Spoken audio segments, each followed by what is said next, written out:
ಪ್ರಮಾಣ ವಚನ ಸಮಾರಂಭದಲ್ಲಿ ಅರ್ಧಕ್ಕೆ ಎದ್ದು ಹೋದ ಜಮೀರ್. ಸಾರ್ವಜನಿಕವಾಗಿ ಚರ್ಚೆಯಾಗ್ತಾ ಇದೆ ಜಮೀರ್ ಅವರ ಈ ಒಂದು ನಡೆ.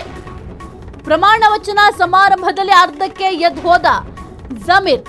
ಸಾರ್ವಜನಿಕವಾಗಿ ಚರ್ಚೆಯಾಗ್ತಾ ಇದೆ ಜಮೀರ್ ಅವರ ಈ ಒಂದು ನಡೆ. ಕೊನೆಯ ಕ್ಷಣದಲ್ಲಿ ಬಿಡುಗಡೆಯಾಗಿದ್ದಂಥ ಆಡಿಯೋ ಬಹಳ ವೈರಲ್ ಆಗಿತ್ತು. ಆಡಿಯೋ ವಿವಾದದಿಂದ ಕೈ ತಪ್ಪಿದ ಮಂತ್ರಿಗಿರಿ. ಮೊದಲ ಪಟ್ಟಿಯಲ್ಲಿ ಅವಕಾಶ ಸಿಗದಿದ್ದಕ್ಕೆ ಜಮೀರ್ ಅವರಿಗೆ ಬೇಸರ. ಕೇರಳದಲ್ಲಿ ಕಾಂಗ್ರೆಸ್ ಜಯಕ್ಕೆ ಮಹತ್ವಪೂರ್ಣ ಕೊಡುಗೆ ಜಮೀರ್ ಅವರದಿದೆ.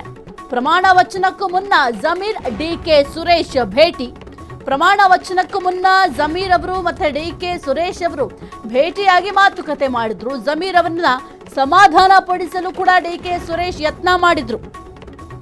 ಸಚಿವರ ಎರಡನೇ ಪಟ್ಟಿಯಲ್ಲಿ ಅವಕಾಶದ ನಿರೀಕ್ಷೆಯಲ್ಲಿರುವಂತಹ ಜಮೀರ್ ಡಿಸಿಎಂ ಸ್ಥಾನದ ಪ್ರಬಲ ಆಕಾಂಕ್ಷಿಯಾಗಿದ್ರು. ಜಮೀರ್ ಅವರು ಡಿಸಿಎಂ ಸ್ಥಾನದ ಆಕಾಂಕ್ಷಿಯಾಗಿದ್ದಂತಹ ಜಮೀರ್ ಅವರಿಗೀಗ ಭಾರಿ ನಿರಾಸೆಯಾಗಿದೆ.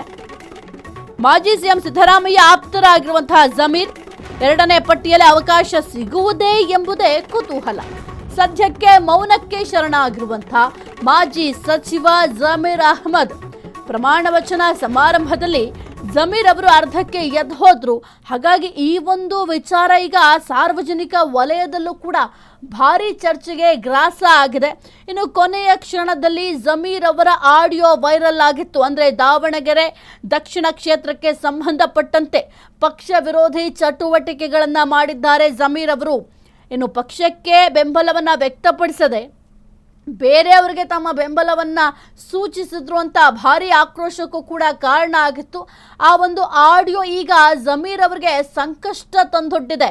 ಯಾಕೆಂತಂದ್ರೆ ಮೊದಲ ಪಟ್ಟಿಯಲ್ಲಿ ಜಮೀರ್ ಅವರ ಹೆಸರು ಇರುತ್ತೆ ಅನ್ನೋದು ಕೂಡ ಬಹಳ ಜನರ ಲೆಕ್ಕಾಚಾರ ಆಗಿತ್ತು. ಜೊತೆಗೆ ಒಂದು ಸ್ಟ್ರಾಂಗ್ ಆಗಿ ಜಮೀರ್ ಅವರು ಕೂಡ ನನ್ನ ಹೆಸರು ಇದ್ದೇ ಇರುತ್ತೆ ಅನ್ನುವಂಥ ನಂಬಿಕೆ ಕೂಡ ಇತ್ತು. ಆದರೆ ಮೊದಲ ಪಟ್ಟಿಯಲ್ಲಿ ಅವರ ಹೆಸರನ್ನ ಕೈ ಬಿಡಲಾಗಿದೆ.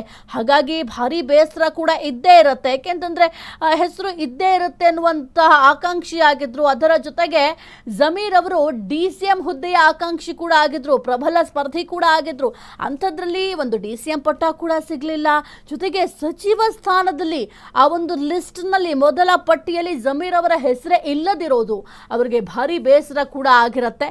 ಹಾಗಾಗಿ ಸದ್ಯಕ್ಕೆ ಪ್ರಮಾಣ ವಚನ ಸಮಾರಂಭದಲ್ಲಿ ಜಮೀರ್ ಅವರು ಅರ್ಧಕ್ಕೆ ಎದ್ದು ಹೋಗಿದ್ದಾರೆ. ಈ ಒಂದು ವಿಚಾರ ಸಾರ್ವಜನಿಕ ವಲಯದಲ್ಲೂ ಕೂಡ ಬಹಳ ಚರ್ಚೆ ಆಗ್ತಾ ಇದೆ. ಆದರೆ ಬಹಳ ಪ್ರಮುಖವಾಗಿ ಗಮನಿಸಬೇಕಾದಂತಹ ಅಂಶ ಅಂತ ಅಂದ್ರೆ ಕೇರಳದಲ್ಲಿ ಎಲ್ಲೆಲ್ಲಿ ಹೋಗಿ ಜಮೀರ್ ಅವರು ಅಬ್ಬರದ ಪ್ರಚಾರಗಳನ್ನ ಮಾಡಿದ್ರು. ಆ ಒಂದು ಕ್ಷೇತ್ರಗಳೇನಿದ್ದಾವೆ ಆ ಒಂದು ಕ್ಷೇತ್ರದಲ್ಲಿ ಕಾಂಗ್ರೆಸ್ ಗೆಲುವನ್ನು ಕೂಡ ಸಾಧಿಸಿತ್ತು.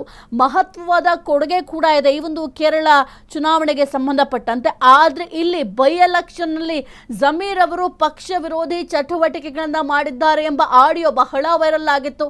ಈ ಒಂದು ದಾವಣಗೆರೆ ದಕ್ಷಿಣ ಕ್ಷೇತ್ರಕ್ಕೆ ಸಂಬಂಧಪಟ್ಟಂತೆ ಹೈಕಮಾಂಡ್ ಬಹಳ ಮುನಿಸ್ಕೊಂಡಿತ್ತು ಜಮೀರ್ ಅವರ ವಿರುದ್ಧವಾಗಿ. ಯಾಕೆಂತಂದ್ರೆ ಬಾಗಲಕೋಟೆ ಕ್ಷೇತ್ರಕ್ಕೆ ಬಂದಂತಹ ಸಂದರ್ಭದಲ್ಲಿ 2 ರಿಂದ 3 ದಿನಗಳ ಕಾಲ ಜಮೀರ್ ಅವರು ಅಬ್ಬರದ ಪ್ರಚಾರಗಳನ್ನ ಮಾಡಿದ್ರು ಅಭ್ಯರ್ಥಿಯ ಪರವಾಗಿ. ಆದರೆ ದಾವಣಗೆರೆ ಕ್ಷೇತ್ರಕ್ಕೆ ಸಂಬಂಧಪಟ್ಟಂತೆ ಅಷ್ಟು ಅಬ್ಬರದ ಪ್ರಚಾರ ಮಾಡಲಿಲ್ಲ. ಅಂದ್ರೆ ಜಮೀರ್ ಅಂದ್ರೆ ಒಂದು ಎಕ್ಸ್ಪೆಕ್ಟೇಷನ್ ಇತ್ತು ದಾವಣಗೆರೆ ಕ್ಷೇತ್ರಕ್ಕೆ ಸಂಬಂಧಪಟ್ಟಂತೆ. ಆದ್ರೆ ಆ ಒಂದು ಎಕ್ಸ್ಪೆಕ್ಟೇಷನ್ ಜಮೀರ್ ಅವರು ರೀಚ್ ಆಗಿರಲಿಲ್ಲ. ಅದರಲ್ಲೂ ದಾವಣಗೆರೆ ದಕ್ಷಿಣ ಕ್ಷೇತ್ರ ಅಂತಂದ್ರೆ ಮೊದಲೇ ಅಲ್ಲಿ ಮುಸ್ಲಿಂ ಮತಗಳು ನಿರ್ಣಾಯಕ ಪಾತ್ರವನ್ನು ವಹಿಸುತ್ತೆ.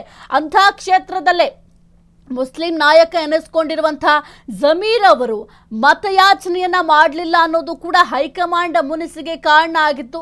ಹೈಕಮಾಂಡ್ಗೆ ಈ ಒಂದು ವಿಚಾರದಲ್ಲಿ ಜಮೀರ್ ಅವರ ವಿರುದ್ಧ ಸ್ವಲ್ಪ ಅಸಮಾಧಾನ ಕೂಡ ಇತ್ತು. ಆ ಒಂದು ಅಸಮಾಧಾನಕ್ಕೆ ಪುಷ್ಟಿ ನೀಡುವಂತೆ ಈ ಒಂದು ಸಚಿವ ಸಂಪುಟ ರಚನೆ ಆಗುವಂತಹ ಸಂದರ್ಭದಲ್ಲಿ ಆಡಿಯೋ ಕೂಡ ಬಹಳ ವೈರಲ್ ಆಗಿತ್ತು.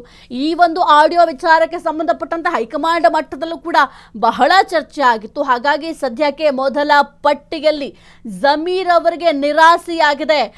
ಡಿಕೆ ಸುರೇಶ್ ಅವರು ಕೂಡ ಜಮೀರ್ ಅವರ ಜೊತೆ ಮಾತುಕತೆಯನ್ನು ಕೂಡ ಮಾಡಿದ್ರು. ಯಾಕೆಂತಂದ್ರೆ ಒಂದು ಸಮಾಧಾನ ಪಡಿಸುವ ಪ್ರಯತ್ನ ಕೂಡ ಮಾಡಿದ್ರು. ಮೊದಲ ಪಟ್ಟಿಯಲ್ಲಿ ಹೆಸರು ಇಲ್ಲದೆ ಇರೋದ್ರಿಂದ ಜಮೀರ್ ಅವರಿಗೆ ತೀವ್ರ ಅಸಮಾಧಾನ ಇತ್ತು, ಬಹಳ ಕಾನ್ಫಿಡೆನ್ಸ್ ಇತ್ತು. ಈ ಒಂದು ಪಟ್ಟಿಯಲ್ಲಿ ನನ್ನ ಹೆಸರು ಇದ್ದೇ ಇರುತ್ತೆ, ನಾನು ಮೊದಲ ಪಟ್ಟಿಯಲ್ಲೇ ಸಚಿವನಾಗಿ ಒಂದು ಪ್ರಮಾಣ ವಚನವನ್ನು ಸ್ವೀಕಾರ ಮಾಡ್ತೀನಿ ಎಂಬ ಉತ್ಸಾಹದಲ್ಲಿದ್ರು. ಆದರೆ ಮೊದಲ ಪಟ್ಟಿಯಲ್ಲಿ ಅವರ ಅವರ ಹೆಸರನ್ನ ಕೈ ಬಿಡಲಾಗಿತ್ತು. ಹಾಗಾಗಿ ಸದ್ಯಕ್ಕೆ ಬಹಳ ಬೇಸರದಿಂದ ಪ್ರಮಾಣ ವಚನ ಸಮಾರಂಭದಲ್ಲಿ ಜಮೀರ್ ಅವರು ಅರ್ಧಕ್ಕೆ ಎದ್ದು ಹೋಗಿದ್ದಾರೆ.